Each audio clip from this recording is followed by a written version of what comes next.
So we just did our introductions, and today we really want to share our thoughts on what and institutions and governments learn from design thinking. And so first of all, what is design thinking? Because I think before we move on to this topic, many would wonder that design thinking might normally expect from an architecture or sort of a more creative industry sort of background. But very rarely do people actually mention this in the institution settings or the realms of public policy or non-design sectors.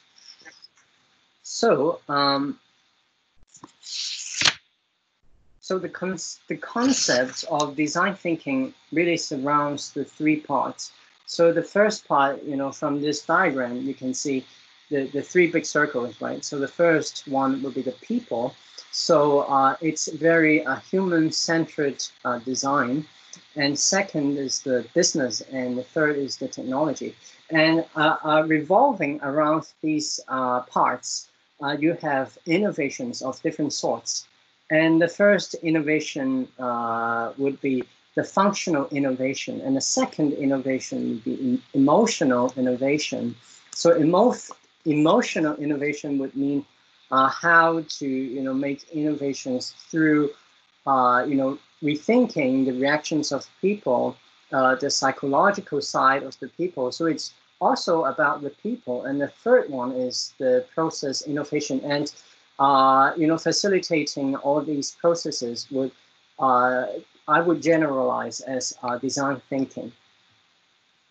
And so the composition of design thinking would be that this creative engineering, and under this, sorry guys, maybe just a second, maybe something's wrong with my slide just now. Sorry, give me a second. I will have to re-upload this slide. This is not, just a second.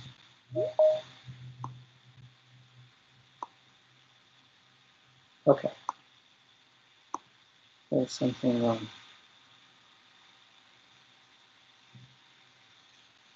Sorry, bear with me just a second.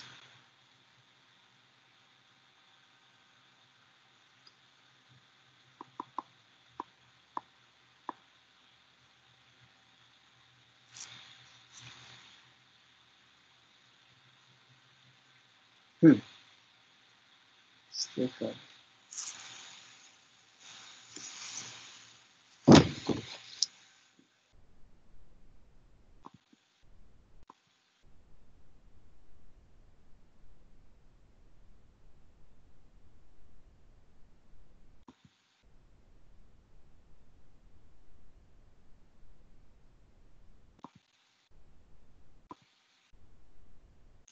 Okay. And so the characteristics, sorry for the interruption just now.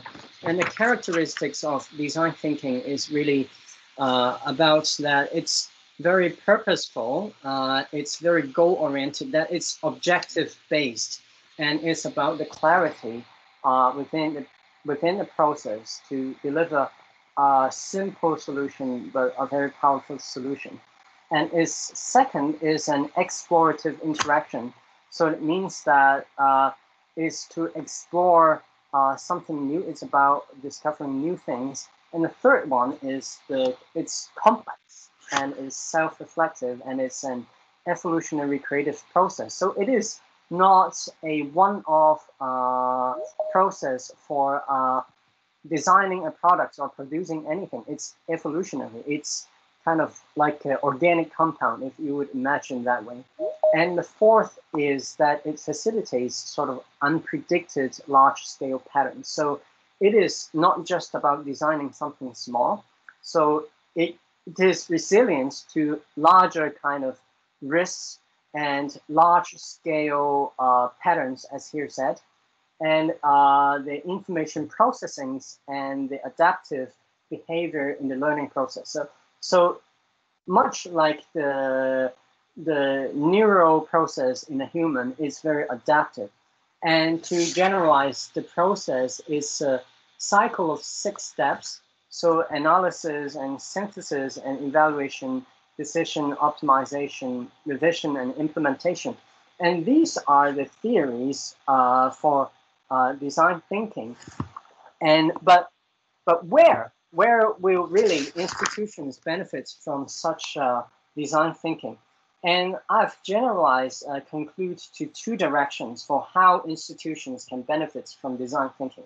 And the first one is strategic planning, and the second one being governance. So for strategic planning, the first one, the idea is that in all governments, they have to conduct some sort of strategic planning to steer directions for the development in the future. And this can be socio-economic development. It's something big, something of a macro view. And then it's a strategic review of the past things. So what are the problems that the government may have experienced in the past that prevented some of its agenda from being addressed? And it serves as a nexus for stakeholder interaction. So it engages all different kinds of stakeholders. And by engaging all the stakeholders, their opinions, and collecting their demands and all the possibilities, you generate a direction for the future. That's the possibility. And very different from strategic planning, the second part, governance, is really about the control and conduct of human or organizational behaviors under the government. It's the action of governing or guiding or steering the conduct. And it's about the immediate now. So for example, if you have pollution or any kind of disaster management or any kind of normal things such as land development or land exchange, it's something really about the immediate now. How to, by good processes, to make sure that these conducts are well managed and well controlled without unwanted or undesired externalities. And so strategic planning, and here the first part I will talk about how design thinking can inspire the strategic planning part in the governance. So strategic planning, as I have just mentioned, is about the future. But to be more specific for how it is relevant to the future, as you can see in this diagram, if we say planning for the past, it's to sort of affix effect, is to react to a problem, respond to a problem, kind of mitigate a problem. So in general, it's operational. And in the present is sort of more kind of adapt to the problem, is to manage a problem. And I think strategic planning inspired by design thinking would be a mix of all these. So a mix of all these attributes. The strategic planning would compose of the planning actions, multiple planning actions about the multiplicity and the complexity of the planning actions, including reacting to the problem, adapting to the context, the situation, and to create a new direction, to create a change, being strategic for the future development. And so is actually, design thinking is actually a very old problem, really. It's if the really origin of design thinking is a wicked problem. It revolves around a wicked problem. And a wicked problem, I think it's best to first define what wicked problems are, and you will understand why design thinking able to manage so many complexity and multiplicity would be relevant to dealing with the strategic planning in many governments. So in fact, wicked problems are problems that the scholars found in the urban planning field And in fact, not just in the urban planning field, but also in the social policies and all kinds of policies. And I'm sure all of you have already heard about wicked problems. So basically, when you have so many stakeholders, especially in a large organization, and you have so many stakeholders, and you have many intersecting interests, and these kind of intersecting interests will eventually result in the conflict of, of a conflict that affects how decisions will be made. And this is even coupled with when you have very strong kind of moral or political or very kind of judgments that is very personal, can be very personally biased. And there are no rules or no immediate solutions for the long term. So you can have the solution for immediately now, but it is not a long-term sustainable solution. So these are wicked problems where it's almost dead-ended. And according to Weber, everyone knows, he described urban planning as, he's described the wicked problem as inherently wicked. So it cannot be completely solved, and it does not have the clarifying traits of scientific problems, and it spans across almost all public policy issues, and it has no definitive formulation, no stopping rule, no immediacy test, those sorts. And also why design thinking would be relevant to the strategic planning is a paradigm shift within the global context, the global community for urban planning, economic planning, and essentially strategic planning. And especially within the EU and in China especially, and the EU, many sort of analysts within the EU thinks that the current strategic planning processes is lacking empirical research and is not really a genuine kind of foresight thinking for the very much multiple variables. And that in other conversations within the academia is that the current archetypes for urban management does not really match the reality. And also in the other branches of social science, there's a new concept, pretty well known, is the social science 3.0, that it advocates really a non-linear process for more complex environments and more complex strategic planning process. And so I think it's very difficult really to understand or to catch up how design thinking can improve strategic planning. So I think the best way is to run through a case study.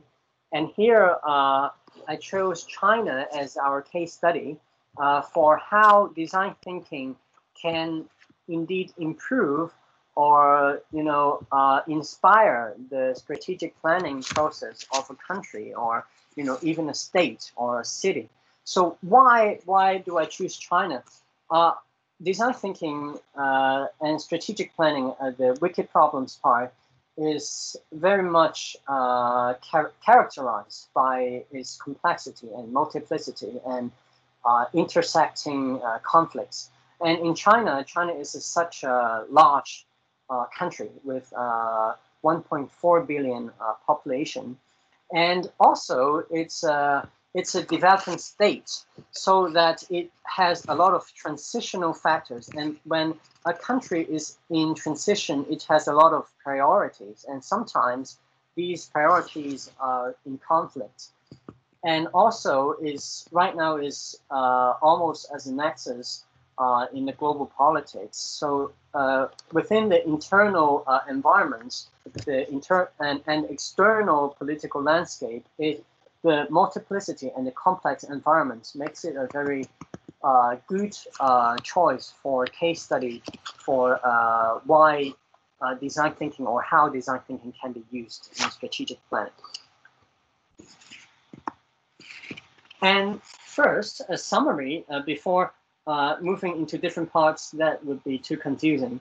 So in order to have a successful kind of institution setting to enable entrepreneurialism, or a more kind of sustainable, resilient strategic planning process, there are three major factors. So first of all is the dynamic architecture.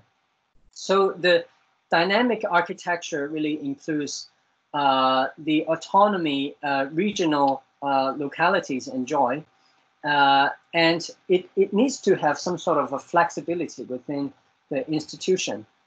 And second, the human factor management. So because design thinking would be, and both design thinking and organization is about the people, so managing the psychology is very important. And the third is the process and objective driven. So within the processes and within the goal setting process and other processes as well, there has to be clarity, because ambiguity can hurt the entire flow of processes in the later stages after strategic planning. So in the first stage, strategic planning is a very much a start or a beginning. It has to be very strategic in the three parts. So human, the process, and the architecture. It has to be, have some kind of dynamism. And in China, there are a few characteristics really for the strategic planning process. So the overarching one is the leadership. So in China, within its multi-party governing process, there is kind of a dominance of a party, and the dominance tends to have a dominance of an ideology, which then through is organizational structure induced to different parts across different administration functions and hierarchy, and to guide the process. And second is institution-wide. It's very vertically defined in terms of the administration structure. And third, the goal ambiguity and generality. So very often the set of goals, it can be concrete, but often it's a bit ambiguous, and maybe culturally a factor is sometimes it's very generic. And in the lower administration divisions, there's a trend objectively that there's a heavy reliance on the instructions from the top. But at the same time, the lower administration in China really enjoys a lot of autonomy in terms of development. So the problems in design thinking would include the development interest. So these are the problems: the development interest, the budgets, the governance structure, the governance culture, and the personal interest. All these factors then contribute, leads to the most rooted and maybe the most serious problem that through design thinking or in this study, I hope to address is the regional developmental duality. So the duality sometimes, as I mentioned, because the localities enjoy a very high degree of autonomy, and they have very large opportunities and accountability for meeting the development targets from the central government and the top structure. So sometimes there are extra legal actions, and within, if theirs is coupled with the resource scarcity, could be financial or could be other kinds of environmental resources. There could be unwanted externalities, and there are also dualities between the urban and rural areas. Pretty much sure it's not just in China, but also in many other countries. There is a very much duality in the industry development and the education resources between the rural and urban areas. And so let's see how in the three factors we just mentioned right now, we would showcase its shortage, or how it really shows the qualities of design thinking.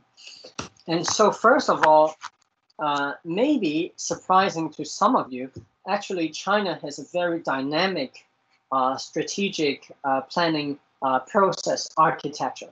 So the strategic planning in China really relies on the process of a 5-year plan. And Melton, 2015, he's a strategist within the Pentagon. He described that the FYP, that's the 5-year plan, as not actually a single or coherent plan, nor it is fully contained within a discrete 5-year period. And the 5-year plan is indeed a very evolutionary, self-reflective as the qualities we just mentioned about design thinking. It has all the dynamism of design thinking would advocate. And so, first of all, to run through what the FYP is. So first of all, in the beginning of the process, there will be a strategic consensus within the party, and then they will refine the objectives within the top parts and point to individual policy strategies. But still, at this stage, it remains very generic, the goals. And then a parallel process of this objective and paragraphing refinements would happen within the local government.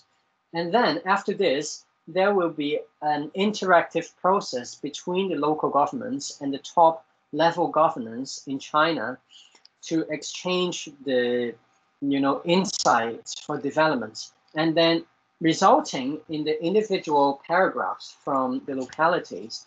And that these paragraphs would then become hundreds of subplans, and then only after this they will develop the program and having a midterm review process which corrects the bad ones and promotes good ones. And so you can see that this is a really dynamic platform, at least theoretically, that it offers an opportunity for interactions between the localities and the top level governments when they set the plans. And that through the review process within the top parts and the bottom parts, it's kind of evolutionary and self-reflective, because this plan is indeed a cyclic process and is not really within the discrete 5-year period.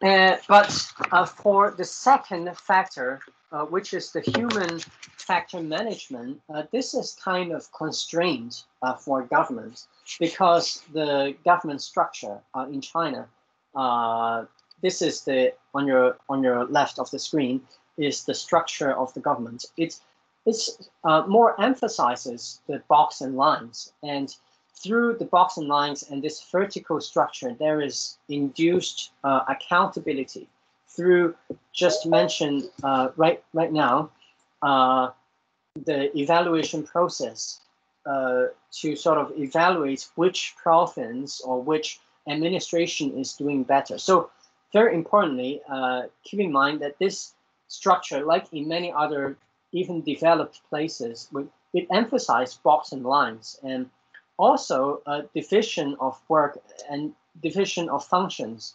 And this is a very rigid structure that guides this implementation process.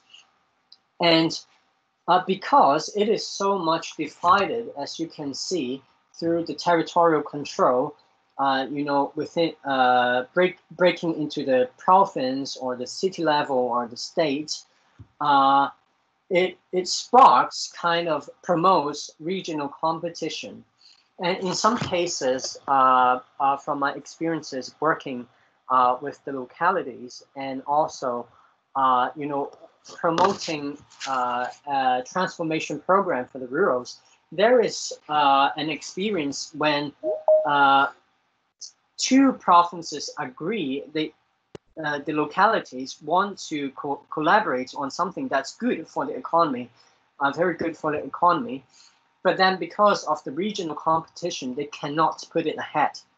And this relates to the third point, is the human management. So it is very much pressure induced for development. So through the evaluation process for development, the performance of the individual, that's the official of the province, is pretty much closely linked to the regional developments. So if that means when you make a decision for regional development, you have to think about yourself, because if you promote something that may be good for both two provinces but hurt your own province or your own jurisdiction, then it might affect your own career advancement. And that's what I mean by human factor management. So how much is the organizational management attached to the individual? And that, is it pressure induced or reward induced? That is something for governments to consider. And also, the third point is the process and objective driven. And in some parts, there's a tendency in China that it spawns a long list of goals. And there's also a cultural preference to envision holistic goals and also describing them in generic terms, which sometimes become slogans. And because if your description is not very accurate, in the end, this will create ambiguity among the lower levels for implementation. And so on your right, it's efficacy matrix for strategic planning goals. So in order to have a good strategic planning, the goals need to be not ambiguous. So very low ambiguity and very high logicality. And so this is what a new structure would look like that would benefit more to all the factors just mentioned. So the dynamic architecture, the human factor management, and the process and objective driven. So in this new structure, the leadership would be a more like an organic structure. So the leadership would distribute authority, and then per project, it's mission-based per project, it will derive the accountability and the fiscal support for that mission, and engaged in that mission that will involve the regional government, the investment, and other stakeholders, and even third-party advisory, the consultancies. And this project can grow organically to extend to other projects even, and then report as an organic structure or an organic compound to the leadership. And so this is better because the organic structure, the organically grown accountability, and the project group would create a shorter exchange distance or insights, while the leadership would still be able to access to evaluate the different stakeholders that is responsible in this project. And so the governance and infrastructure part.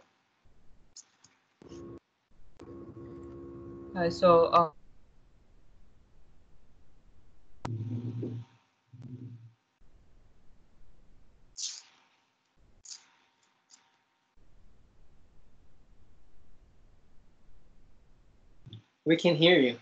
We can hear you, Yujie.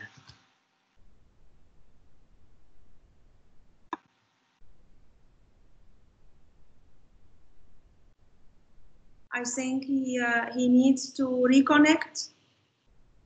I see. Okay, let's reconnect.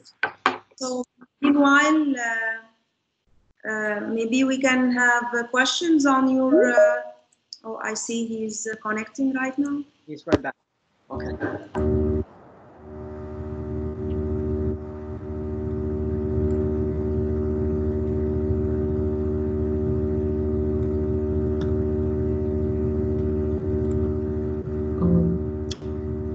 This noise that is happening, it is because of the. Okay. Yeah, okay. I was just removed, but I just came back. And the second part, we introduce the governance and infrastructure, specifically the implementation and control of conduct. And in infrastructure side, we'll talk about how tools such as technology to facilitate this process or itself becoming part of the governing process. And so there are more uncertainties in the world than ever. First, amid the global divide, in particular in terms of global politics, the collapse of the leadership of international governance, for instance, WHO or WTO, and there's increasing tension between regional players, and that affect information flows. Therefore, under this political reality, each nation must have its best practice. Other risks include environmental risks and disasters. For instance, experts suggest the COVID will last for a while, or even and may not extinct. How do we adapt our current system to deal with the virus? There are more uncertainties will will increase availability of data and insights because of different iterations of the media, and further coupled with conspiracies. So here, design thinking is relevant in helping engage empowered actions from individuals, shifting from top down to bottom up, or the hybrid of the two.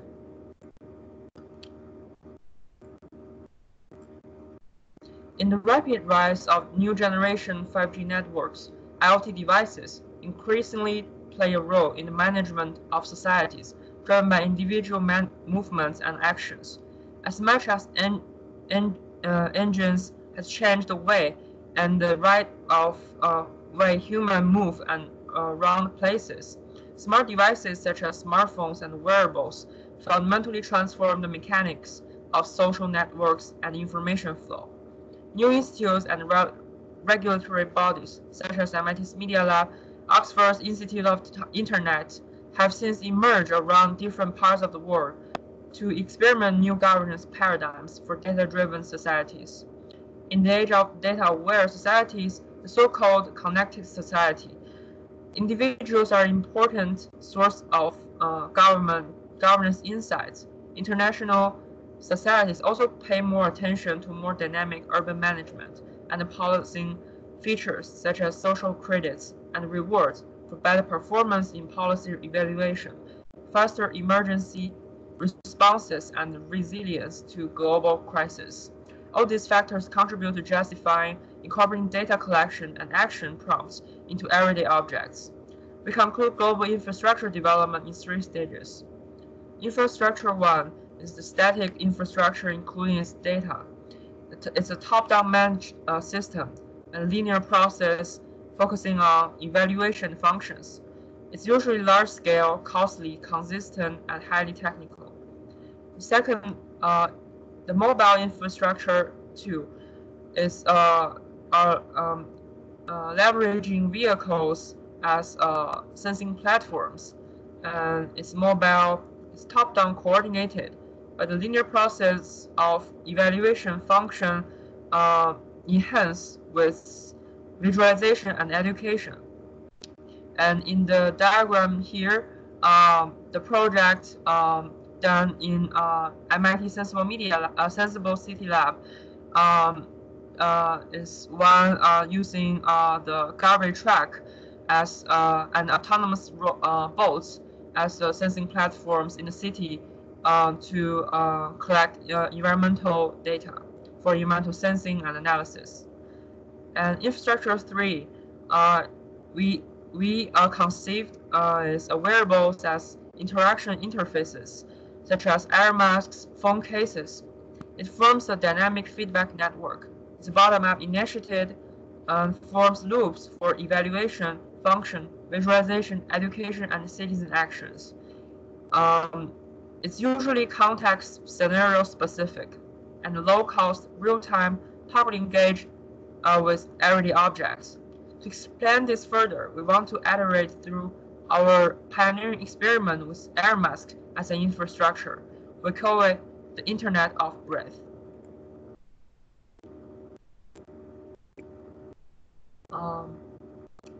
According to WHO, over 95% of the world's population is breathing unhealthy air. Engaging the public and the government to combat air pollution becomes a critical mission of all governments. The Internet of Breath is a project Adolphus and me and several other teammates have been working on, comprised of smart masks, air masks, and mobile apps for public users and a real-time IoT environmental sensing network for the government. The idea here is the wearable and objects with public engagement will become an infrastructure, and with big data will enable meaningful urban interactions for governance. And it can see the bigger picture by visualizing and analyzing individual actions. The Internet of Breath is a twofold system consisting of smart air masks and a mobile app. It aims at offering insights for public users and a real-time IoT environmental sensing network for the government. It will create a collaborative approach with decentralized feedback mechanism, combining bottom-up data collection and top-down environmental management to combat extreme air pollution, air conditions, and to foster a community that pays adequate attention to air pollution and public health. Smart Air Mask is a detection, protection, and communication interface for public users to measure ambient air pollution, air conditions. The real-time LB network is formed by mask sensor nodes with air quality and GPS location information, transmitting to the cloud. The air condition is then visualized on a digital map, accessible to public users through the mobile app, and a management interface accessible to the government to take strategic combating approaches. The result is that we can see the bigger picture and solve bigger problems. The real-time IoB environmental sensing network is formed by data collection from the mask sensor nodes. It retransmits air quality index and GPS information of the masks through the global system for mobile communications network. The interface has multiple layers of information for the government to take immediate and strategic combating approaches. It includes the base map, which is a digital interactive map providing geolocation references, the sensor data input, which is pollution data collected from the individuals and individual wearables and devices.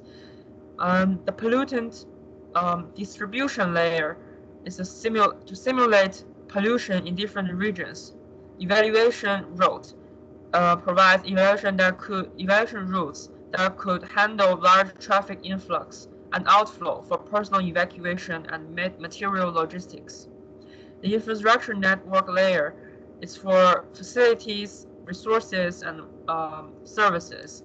And the planning strategies on top is automated planning advised based on data analytics. So we applied omni-channel approach to system building and process design in these 3 steps: pre-pollution stage for precaution, during the pollution for response, and post-pollution stage for evaluation. Here in this diagram, we map out the interaction among governments, communities, and citizens in 3 stages mentioned above. Here, everyday objects interacting with citizens in daily life are imbued with intelligence for the purpose of social well-being. And in the age of data-aware connected societies, when standards are considered flawed, incomplete, or unstable without a flat input from regional individuals, global governance and international standards will forge a parallel association with policy agenda of regional governments. As much as interactions between international partners, regional governments will enjoy improvements in administrative efficiencies through better compliance standards, which translate to richer urban management and policy features, policy evolution, and faster emergency responses. All these factors contribute to justify incorporating data collection and action prompts into wearable objects such as masks, which altogether provides a global God's-eye view of social interactions without a blank. And the value of wearable integrated governments is to increase efficiency, and the masks are the process makes the process more dynamic. That it offers more human-centered policy features. It also has a feature of greater resilience because all data is bottom-up and it involves many more nodes than traditional infrastructure. In terms of scenario building, existing operation time frame is lengthy due to the response time with traditional data management systems and the vertical bureaucracies. The new time frame with wearable infrastructure, from occurrence and detection of the event and notification, the time frame is radically shortened. Result is more active environmental management, dynamic air quality management, more mobile and extensive coverage, and more immediate services, which implies reduced injuries and government expenditures on related medical treatment. New policy feature for different individuals we have for individuals their health rewards and control. There are also opportunities for business to create and capture value by enhancing the system or add-on experiences. The dynamic process also means better coordination among government divisions, but also between not only among government divisions, but also between national government and international bodies. That it facilitates better, more dynamic policy and standards review process. In brief, it is more resilient, human-centered, and sustainable. And after half a century, wiki problems remain relevant, and so is design theories. By applying design theories, institutions can add values to their governance practice. To achieve this, there needs to be coordination between the top-down and the bottom-up mechanism, and so it must reinforce the role of bottom-up inputs, which here I call micro-interventions.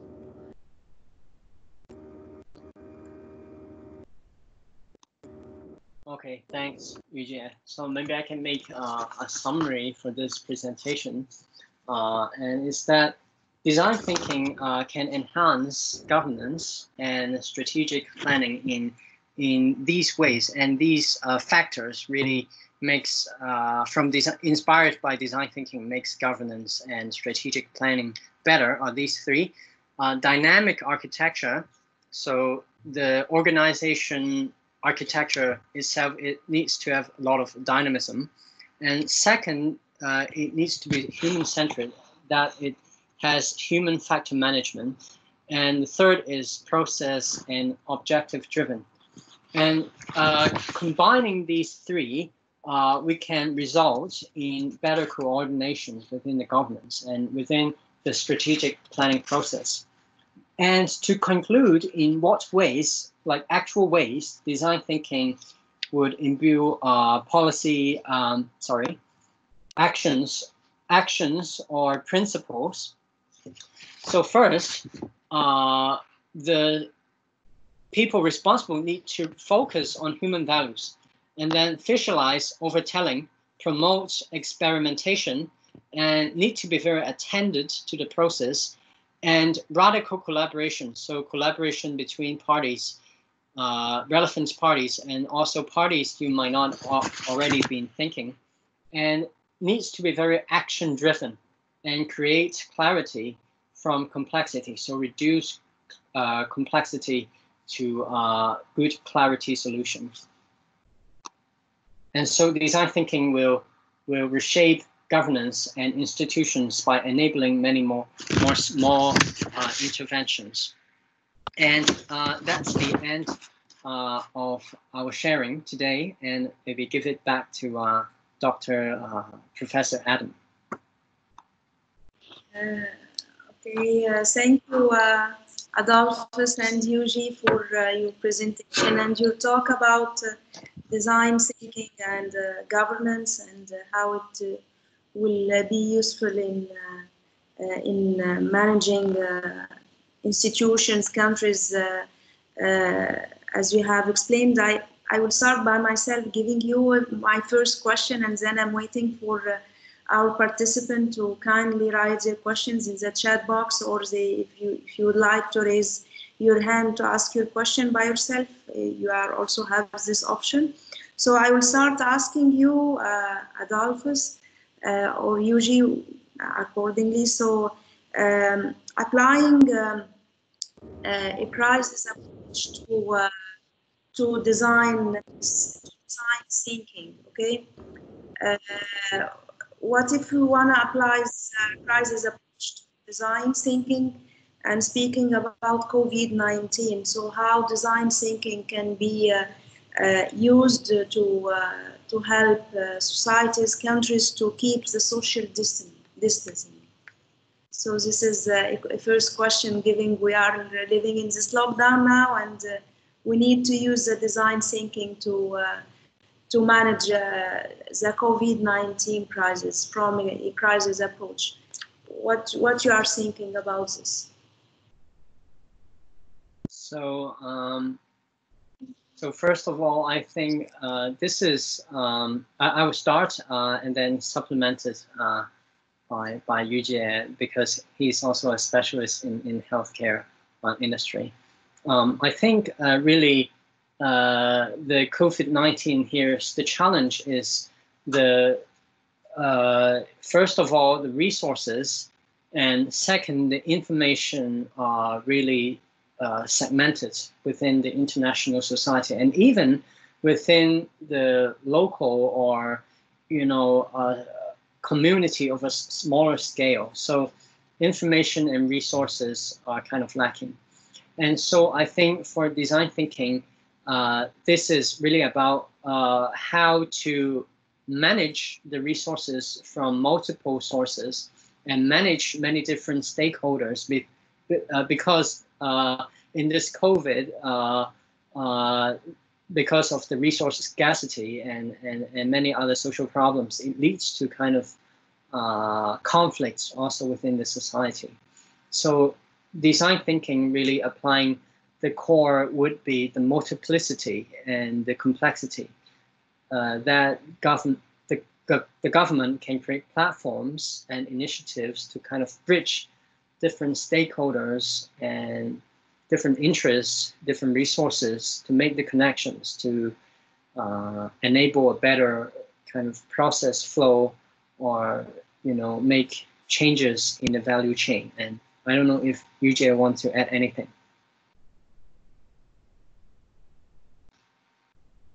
Sorry, Yujie, you need to unmute, I guess. Okay. Yeah. So to add on that, I think design thinking, like right now, for many industries, like every industry and a lot of products talk about like how they apply design thinking into like improving their services, and it kind of becomes a buzzword, like but actually it's not a standardized or fixed process or workflow. It's very flexible and adaptive to the context, and I think I'm very happy to see that in response to COVID-19, for example, there are lots of bottom-up grassroots movements like hackathons held by local organizations that provide like larger group of like designers, engineers, and practitioners are like these kind of hackathons to address to come together and brainstorm and address those critical challenges in current stages, and by aligning the interest and for fast and efficient solution in these like workshops, hackathons, workshops, and design thinking is introduced. I think it's a very good trend that it's being understood by more and more people, and it's not any like high level concepts, but put them into practice. I think it's very depends on the context.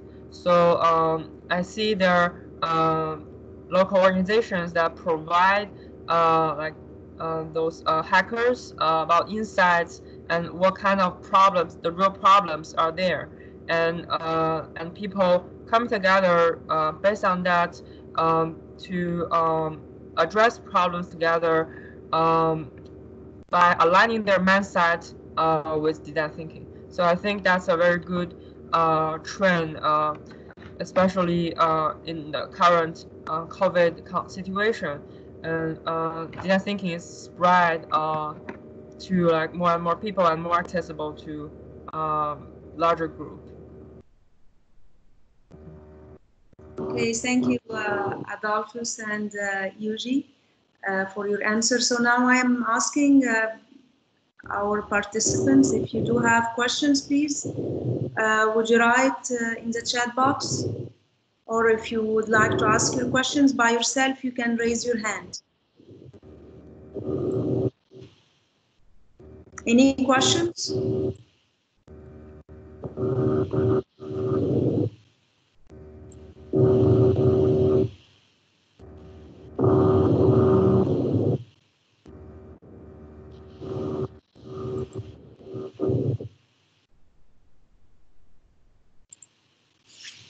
Oh, yeah, we are having first question.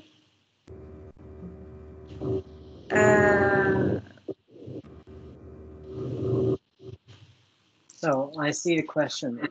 Thank you for the question. Yeah. So do I see microfinance projects as a real opportunity to improve the livelihoods in developing countries? I think, well, the financial mechanism within the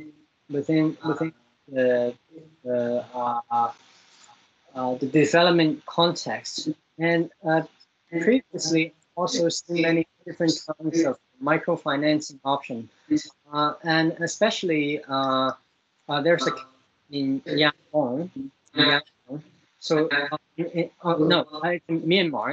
Myanmar that there's the bottom-up initiated platform for doing microfinance for development projects there. So I think, especially within the developing country, where the financial resources are so scarce, and if it is,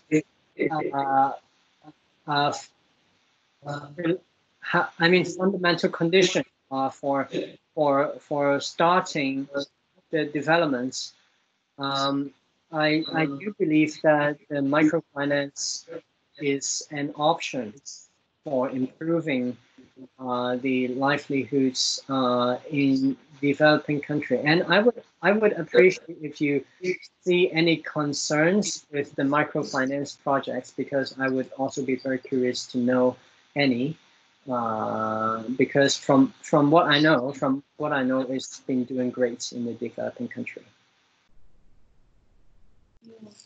So thank you, Adolphus. So I'm seeing that they are writing that all was clear. They do not have other questions so far. So if I think they do not have other questions. Okay, thanks. So I would like to, by ending this webinar, to thank Mr. Adolphus and Yujie for their insightful presentation on design thinking and its implementation on the regional development, regional level and micro and macro levels and different institutions. So we really appreciate that you have been with us today and you have clarified this concept. Before ending, we are seeing that we are having one question. It is from Mr. Charma. He's saying, what are the prospective opportunity in rural area for generation of employment in this COVID-19 period?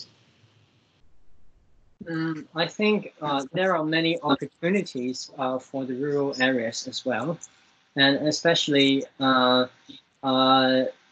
it needs to be very because there's a lockdown in the cities, and basically different natural or produced resources are segmented right now, and with the low tech, right, with the mobile phones, the smartphones, the internet, you know, penetrating in rural areas, because in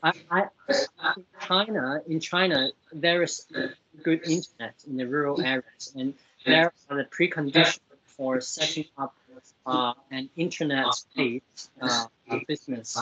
I don't know in the other countries what that would be, but if there's internet provided, I think there could be a lot of opportunities to connect the resources available within that specific rural context, and through the logistics network to make available to the other regions, or even within the region, because information right now, because of fear, there's a fear among the society to be in touch with anyone.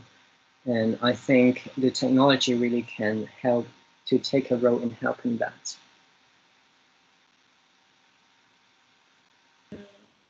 So before ending, any other questions?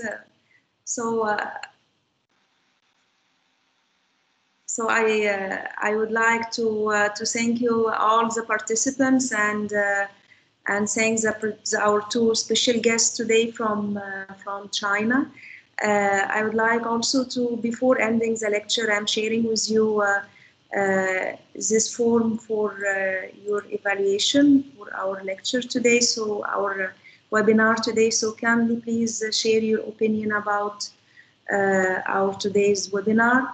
And to end our session, I would like to have a small token of our appreciation here for both of you, Mr. Adolphus and Mr. Yujie Wang, and please accept it, and with Jindal Center for Global South, sincere thanks. And thank you for all our participants. Looking forward for your participation in our upcoming webinars. Thank you all and have a nice day. Yeah, thank you all, and thank you, Dr. Adam, for providing. Thank you. Take care and stay safe.